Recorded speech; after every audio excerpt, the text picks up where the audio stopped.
All right, welcome back. Sports Show YouTube. Oh, the Detroit Lions taking on the Baltimore Ravens. We'll recap the Monday night game. Also go over some of the games during the week. Probably try to sprinkle in a little bit of baseball. Tigers got a big game against Cleveland. Let's start off Monday night gaming. Can we please just right off the fucking bat start it like this? Can we stop and put the rest to fucking, at least from the offensive coordinator position and the defensive coordinator position for the Detroit Lions? That shit's buried. That was one of the things when we did our NFL preview, man, that just, it bothered the living shit out of me. I mean, you have to really fuck it up on the offensive side, at least, for the Detroit Lions. The amount of talent that they have out there, and they spread the wealth around. Detroit Lions take on the Baltimore Ravens, knocking them out 38-30. Montgomery, boom, boom, boom, boom, boom. Just steamrolling the hell. The Baltimore Ravens, early in that game, they were really trying to feed Gibby. Gibby run. Gibby make me so happy when Gibby do Gibby things. But Gibby, he could not hit that edge earlier in the game, if you notice. And then once they started running between the tackles, that Detroit Lion offensive line, especially with Ratledge and Mahogany, really grew up last night. A tough physical game. But once they started running between the tackles, instead of running to the edge plays, is when they really started busting Baltimore's ass. And Jared Goff was damn near perfect when they put it up in the air. Beautiful game plan all around for the Lions. Really content, like we talked about before we started recording. Lamar Jackson, just a beautiful job. Forcing, just staying discipline in the spy and the run lanes and just shutting his ass down. Going into the game, I terrified 3rd and 12, 3rd and 8 that he was just going to bust our ass. But what was Derek Barnes, it was Hutch punching the ball out. Just so many clutch plays when that team needed it on the defensive side. One hell of a game last night, huh? Oh, yeah, that was fantastic. The first half was tight, but that second half, like you said, they were all over Lamar's ass. He couldn't go anywhere. He couldn't do anything. They stayed home. That's what you got to do against it. He was. But when you're facing one of these running quarterbacks, you have to stay home. When you over pursue and do all that shit, that's when they get away from you. So they did good staying home. The linebackers were right where they needed to be, and just gigantic win, especially after the Lions laid that dud in week 1, to come back in week 3 and perform like they did against one of the best teams in the NFL. Just fantastic effort. Shout out John Morton for stopping the boomer play calling and actually having innovative play calling. And yeah, that I think, aside from Terrion Arnold looking like shit again. Oh man, that defense. Good call on that. He was getting cooked. He had a couple of really bad penalties. Yeah. There was one on one of those late drives. I think it was the third quarter. It was just the most blatant pass interference ever because the guy had beat him. So yeah, aside from that, fantastic defensive performance. Yeah, I agree. That's a good call. I forgot about that Terrion Arnold penalty. I remember. I think I said to my dad, I was like, "Oh, here he goes with this shit again." Because the only reason why he grabbed him, I mean, there's one thing to grab him when you're getting beat, but he got fucking burnt on that play, and he was physically trying to get his way fucking to maintain position, and it was just an obvious pass interference play. And then the dropped interceptions, too. DJ Reed had one, and then right before that, I think Branch had that one. Yes. And you're like, oh, shit. Oh, shit. But, and even Derrick Henry, and I don't fucking have the stats in front of me, unfortunately, but I think there was at one point, I'd seen online, he had 300 carries or something like that with 3 fumbles last year, and now he has 60-something carries and 3 fumbles already this year. Derrick Henry, how many actually, do you have the stats in front of you? How many handoffs did Derrick Henry have last night? Because it just seems like once he busted that big run for 40 or 50 yards in the Lions, they really didn't consistently feed him the ball after that. Let's see here. Get the stats. Ravens. Derrick Henry had 12 carries for 50 yards. That's pretty anemic. Which is weird because even last week against Cleveland, I think he only had like 9 attempts or 8 attempts or some shit like that. So I'm really not sure what's going on with that. Why Derrick Henry isn't getting the ball as much. Let's take a look here. After having 1,900 yards last season. Yeah, here you go. Last 3 weeks. Lost to Buffalo. 18 carries, 169 yards. Nice. Yeah. Last week against Cleveland, 11 carries for 23 yards. This week, 12 for 50. Maybe he's nursing an injury or something.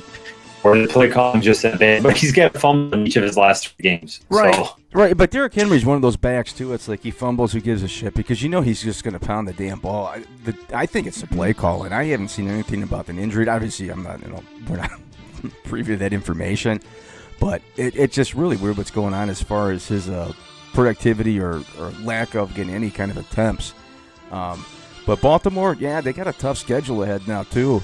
After taking on the Detroit Lions, Baltimore, their next 3 games, if I could fucking click the fucking goddamn fucking button right here. There's Baltimore. Where's the fucking goddamn schedule? There's the goddamn schedule. So Baltimore now, after the Detroit Lions, are going to be taking on Kansas City, Houston, the Rams, and then they got a bye week. So, I mean, Houston, 0-3.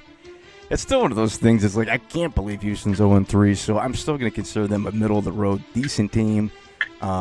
Rams, that's going to be a tough matchup. And Kansas City, it was just the offensive play calling really left me scratch my head. The Detroit Lions, we take out some of their schedule here now after dropping Baltimore last night. Cleveland, Cincinnati, Kansas City, all winnable games. The Lions realistically could get off to a 5-1 start. And then they got Tampa Bay on a Monday night in October. But, yeah, great win for Detroit. Put a lot of things to rest, I think. Back-to-back good, solid play calling on the offensive side of the ball. And the other guy said the offensive line just grew up last night. Mahogany and Ratledge were just lights out interior. I think Mahogany did have I don't know if it was a false start or holding penalty. I know he had one penalty out there. But besides that, perfection across the board. They had 10-minute drive, too. Well, they had 2 of them. They had the one for, 98 yards? And I think they had one for 95. Yes, that's correct. Living shit. That Baltimore Raven defense, man. Just great performance all around. So Jared Goff was pretty much solid. All right, let's go around the league. If I could fucking get back into this shit for week 3. Here's week 3. Open, you fucking bitch. Hold on. Why is that? There we go. I love the drop-down boxes on ESPN. It's just fucking beautiful. Oh, yeah.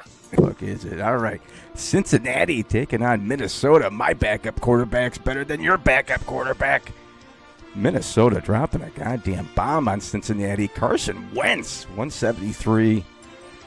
They absolutely lit up the poor Cincinnati Bungles. Justin Jefferson with just 75 yards, but 48-10. Minnesota steamrolling the Cincinnati Bengals. Switch over here to Tennessee, taking on the Colts. Do you believe in the Colts and the 3-0 start? Or do you think it's a fluke what's going on out there? No, I don't believe in Daniel Jones. I mean, they've played a pretty easy schedule so far, let's be honest. But, hey, you ride that train as far as you can ride it, and prove everyone wrong until you start losing again. So just see where it goes. Yeah, so far Daniel Jones 816 yards through the air, 3 touchdowns, no interceptions. Currently leading the league in QBR rating, not the traditional QBR. It's the ESPN one, which I still haven't been able to figure out. It's almost turned into the war stat with that shit. I couldn't tell you what the fuck the factors are in determining that. The Rams blowing a 19-point lead against the Philly Eagles. Down go the Rams. Eagles go to 3-0, 33-26. Jalen Hurts putting up 226. Puka Nacua, 112 for the Rams. The Raiders taking on Washington. Jaden Daniels did not play in this one. It didn't matter. Washington takes on the Raiders, 41-24. Geno almost 300 yards passing. McNichols with 78 yards. How about Ashton Jenney, man? Is it Ashton Jenney or is it that offensive line? I think it's the offensive line and whoever they have calling plays. Yeah. You draft this guy and you give him very limited touches. It just doesn't make any sense. But then again, it's the Raiders, so they're just doing Raider shit. They suck.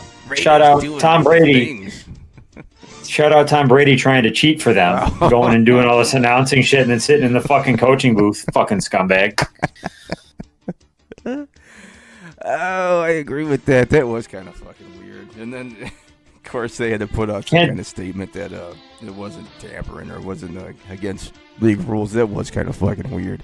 Seeing him sit there, even if he wasn't in broadcasting, to see one of your owners sitting in the play calling booth, I get he's Tom Brady and shit, but that was kind of fucking weird. Go be a coach if you want to be fucking sick. It's just like the Colts new owner, the lady sitting on the sidelines with an earbud and taking notes. Come on, we don't need to micromanage like that. Come on, lady. If you need to micromanage like that, you should probably fucking fire somebody. Pittsburgh taking on the Patriots, 21-14. Pittsburgh gets the win. Drake May almost 270, but 4 fumbles for the New England Patriots. A team that I think, what did I have? I think I had the Patriots second, I think, in the AFC East. I believe it was second. It might have been third. I don't know, something like that. Well, I'll have to go back and fucking clarify that and check out where we had for our preseason rankings out there for the Patriots. But speaking of running backs, too, I don't know what the hell they're doing with Henderson, the running back they got from Ohio State. You talk about not getting any fucking touches. They're fucking just seem to be refusing to give him the ball, having a rotation out there. Henderson, through 3 games, only 19 carries for 65 yards. They've really been rotating this thing around between Stevenson, who had an awful game, putting the ball on the ground twice, I believe. I thought Henderson was going to be one of these backs, especially for, rookie running backs is always the easiest as far as production. And they're just not feeding the ball. This is a 2nd-round pick, too. It isn't like they picked him up in the 5th or 6th round. But just 19 carries for 65 yards for Henderson, the bubbling, stumbling running back from New England. What the hell do you think's going on with that situation out there at Henderson? It's just kind of fucking weird that you take a dude in the 2nd round and you just refuse to give him the fucking the ball. Especially when Stevenson's putting it on the ground twice. Yeah, I don't understand what any of these teams that drafted a running back this year are doing, because none of them are getting the carries that they should. Is it a trust thing? I mean, maybe. I also couldn't tell you who the Patriots offensive coordinator is. I know Vrabel's the coach, so maybe they just got an idiot out there like they do in Las Vegas. I don't know, but it's certainly bizarre, especially after Henderson looked so damn good in the preseason. He was running all over everyone's ass, and he was returning kicks like crazy. So I don't even know who Ramondre Stevenson is. Who the fuck is Ramondre Stevenson? Some hobo. Like, what are we doing here? Yeah, they found him at 7-Eleven. This fucking, hey, why don't you come play for us? All right, Houston taking on Jacksonville. Houston dropping. Jags win 17-10. Houston goes to 0-3. Is it panic time in Houston right now? Oh, yeah. I definitely think they're panicking, because if you look at it, statistically speaking, whether they're a good team or a bad team, the longer you are winless, you start 0-3, 0-4, your odds to get in the playoffs just keep going down. I know you and I are lockstep on this. I don't think either of us really thinks Arizona is really that great of a team out there. But, at the end of the day, it doesn't matter. If you start 0-5, 0-6, that's just more – you got to catch up, and then you got to go on a 6, 7, 8 game winning streak. So you keep digging yourself a hole regardless of how good of a team you are. It's not a great start. And C.J. Stroud has looked pretty terrible, too, if we're honest here. Oh, yeah. Really bad. Yeah, Colts in that division out there, man. It's just crazy. 3-0. Houston 0-3. Tennessee 0-3, which we expected. I don't think nobody had them. Jacksonville at 2-1. But, yeah, starting the season 0-3, especially when the team in first place has racked off 3. You're ready to put your foot up your own ass right there. Let's see. Check out some of the other games here. Denver taking on L.A. The Chargers, 23-20. L.A. with the win. Justin Herbert, even 300 yards. Had an incredible throw. I don't know if you've seen that play where he rolled out and just done that shit. Quentin Johnson. But the Chargers here now. Check out the standings in the AFC West. Chargers go to 3-0. So you got 1, 2, 3, and 4, 5. Excuse me, 5 undefeated teams. Because it's a tough one. Because I don't. San Francisco, just another injury. Bosa, we learned is going to be out for the entire season. Yep. For me, I guess I'll answer it. Let you think about it here real quick. But I just don't see San Francisco running the table. Tampa's always kind of been a weird team where they're physical, and Baker Mayfield puts up big numbers. But out of all 3 of those, I would probably say, well, just looking at it, I go Colts. Colts are the ones I don't think can keep it up here.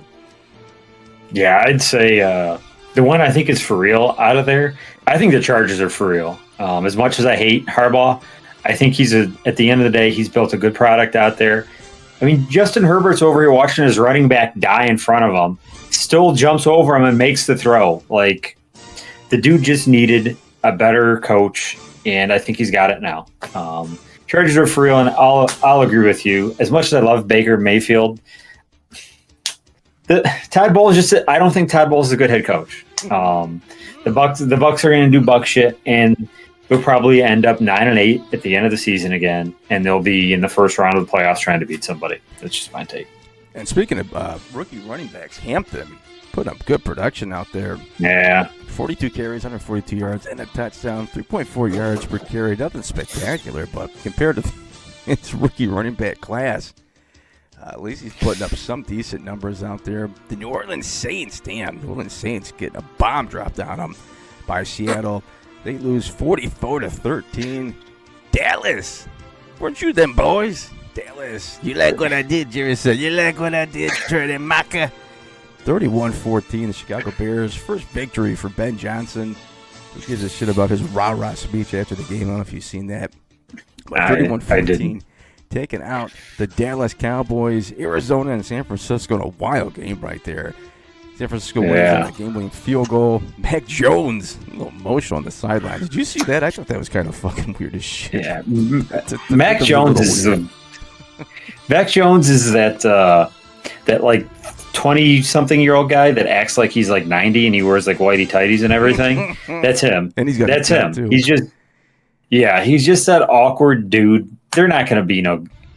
San Francisco is a team I've most hated because I just don't think that they've ever been as good as people have claimed them to be. Brock Purdy stinks. Mac Jones stinks. They'll falter down the. I can't English, damn it. You know what I'm fucking saying. They'll falter down the rest of it. It's not going to sustain. Yes. Yeah, I mean, 3-0 is impressive in the NFL anytime you get to a start off like that, especially taking on Arizona, which I'm not really high on, but as far as just an interdivisional game that they needed to win, they go to 3-0. Like I said, Mac Jones emotional on the sideline. I just thought, I don't know why that was fucking weird to me, like it was a playoff game or some shit. Let's see. I think we got two more left. One more note about that Cardinals game, by the way. Sorry. Shout out Marvin Harrison for having so many fucking drops. That dude dropped 2 touchdown passes in that game that hit him in the hands. One of them, he was getting made fun of by the cornerback for dropping it. Hey, didn't you used to be Marvin Harrison? All right. Let's see. Kansas City and the Giants. We talked about that a little bit. Man, Scatterboo, the running back from Arizona State, quickly turned into one of my favorite players. Still losing, though. Russell Wilson was bad Russell Wilson. This guy who's put up tons and tons of yardage. But when it's 3rd and 4 or 4th down, you do not want Russell Wilson throwing the goddamn ball. Whether it's trying to kill someone's mom in the stands by throwing it away or just fucking throwing just ridiculous interceptions late. Kansas City squeaks out the win. Like we had talked about, usually for the rookie quarterback, you usually try to get him in during the bye week. Problem for the Giants, it's not until week 14. I do think Jackson Dart will be in there at some point, but what the hell is going on with Russell Wilson, man? Is someone giving him some money under his fucking pillow? Because a lot of these clutch plays that they need, he's throwing an interception or he's just throwing the ball in the fucking stands for some reason. Yeah, I think he's just at the point of his career where he's only playing for money. He doesn't really care. Broncos country, let's ride. But you get, Dayball's probably going to get fucking fired.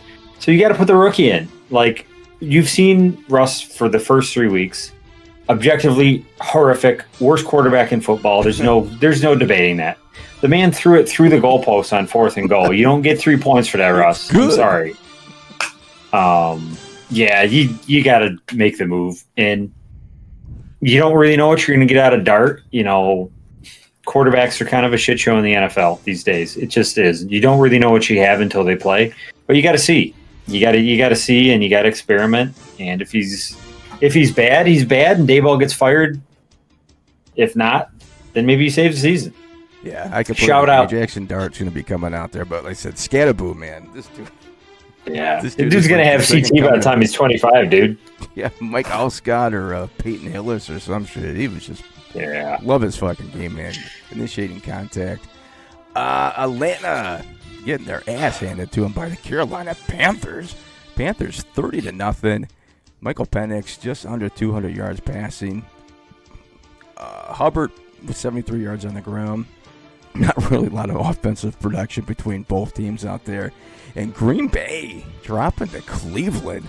Really playing down the level of Cleveland. Look, I was not high on Green Bay coming into the season when we did the preseason show. We did our predictions and stuff. I don't know what everybody was so fucking high on Green Bay for. I think a lot of people are forgetting Jordan Love has a lot of highs and lows throughout the season. Bad Jordan Love definitely showed up in the last game. They lose to Cleveland 13-10. Jordan Love so far in the season. Let's check some of these beautiful stats here. Not bad numbers. 663 yards, 5 touchdowns, 1 interception. But man, 18-25, 1 touchdown, 1 interception, only 7 yards per pass for Jordan Love. That offense was absolutely atrocious. Defense still playing up to the level they have basically the entire year, the first 3 weeks. But down goes Green Bay, and that is that for the season, or excuse me, for week 3. Let's go and check out the schedule here for next week. Maybe give some predictions. I could fucking... Oh, look at this, man. Green Bay. Micah going back to Dallas on NBC. That's going to be a Sunday night game. Wow. Green Bay. That's going to be the most annoying broadcast ever. And like we mentioned before we started recording here, another doubleheader, which is beautiful, but why schedule 2 games at one fucking time is beyond me. The Giants taking on Miami. That's going to be your 7 o'clock game in Cincinnati. Jets. Oh, the Jets. What the fuck? I need fucking glasses. Same difference because they both fucking suck. The Jets taking on Miami. Miami in a much-win situation. They're at 0-3. That season's slipping away real fucking quick. That's a hold your nose kind of a game right there. No Joe Burrow taking on Denver. And let's see. All right, well, I'll just have to do the outro then. I wanted to do some goddamn college football. All right, that's that for week 3. Thanks for watching. Like, subscribe. See ya. God damn this.